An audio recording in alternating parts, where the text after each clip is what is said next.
It's in my nature to save the best part for last, so if you've stayed with the video to this point, you're going to be glad you did.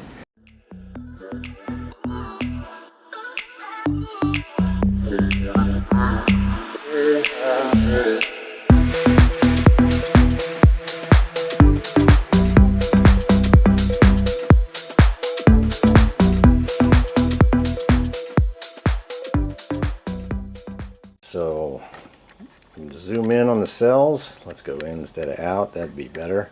All right. Okay, here's the explanation of what we've got. All right, there's two plates that you can see. There's 10 elements altogether in every single cell. 10 elements. It's a tedious process of fabrication of all the things of the 8 elements inside between these two plates. So you've got, and I'll cover that in just a second. So initially you start with a redox reaction, a very light redox reaction. You've got a donor plate here on this end, which is your anode, and this is your cathode here, which is a very high grade of graphite. It's a breathable graphite. In fact, when the cells get overworked, they will actually sweat through the surface. It's interesting how in the world it does that. This material is 1/8 of an inch thick. It's absolutely fascinating. Okay, so anyway, you've got your anode and cathode. So your anode wants to oxidize and give off some electrons, and the cathode is ready to receive them. But what does it have to go through? All right, I've got a dielectric electrolyte in there. It's in the form of kind of a sticky gel, for lack of a better term. They think of it like that. It's a sticky gel formation, which also has silicon crystals inside that gel. Now, silicon, when it's activated electrically, can expand up to 300 times its normal size. That expansion has to go somewhere. That's been the problem of everybody. Where in the world does that expansion go on the silicon once you activate it? Because it increases the charge carriers, which allows the electrons to flow from plate to plate faster or at a higher rate. So if you don't have some kind of a mechanism to take care of that expansion, you're just going to get fracturing. And fracturing is going to destroy whatever you're doing, the cell. It's going to destroy the cell itself. So where does the expansion go? It goes in the gel. Yeah, it's as simple as that. It goes in the freaking gel. Okay, so that expands. The charge carriers increase. The growth, goes crazy on the silicon. And here comes the electrons from the donor plate to the cathode, from the anode to the cathode. Now it goes through let me explain one other thing before I go any further. The gel is also like a fire retardant. These things will not burn. They will not freeze. It's very fascinating. It's all eco-friendly. There's no acids. There's no toxic chemistry inside there.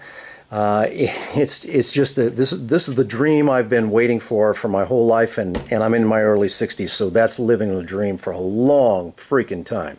And here we are, but this actually works.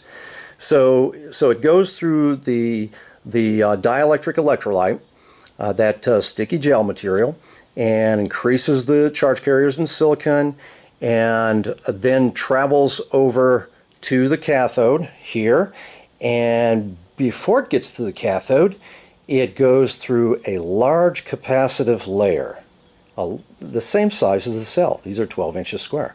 So initially, you get a very large pulse of current because of that capacitive layer. That's that 3 to 5 amp burst you were seeing on the meter. And as long as there's a little pause in between, you give it enough time for the anode to produce more electrons to send and load up in that capacitive layer to burst. So pulsing is the way to go. If you run these cells constantly with one continuous output, you'll bring the level of the cells will come down, but it will rest at a point. But that point may be 1/3 of what the current capability is. Instead of, let's say if it was 3 amps, it's going to be maybe 1 amp. Now it's a continuous 1 amp, and that's cool, but still, I mean, with a couple amps more, there's a lot more you can do. So pulsing it is a critical point.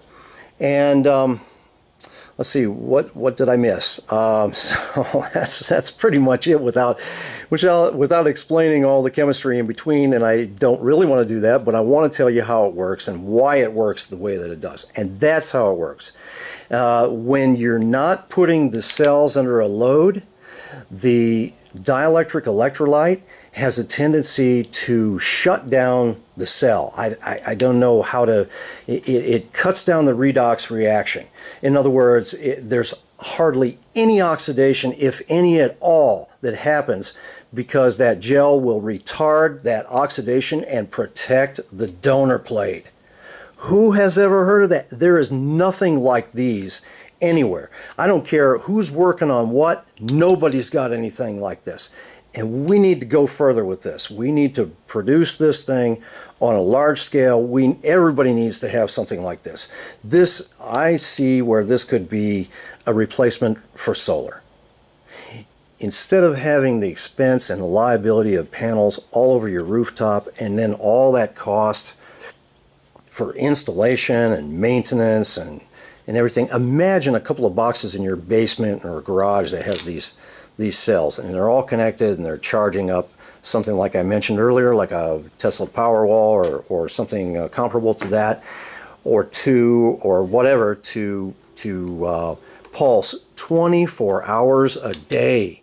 If you're running something constantly, you've got to use like maybe 15 to 20% off the top of the production of these cells. So if you do that, the cells will never drop.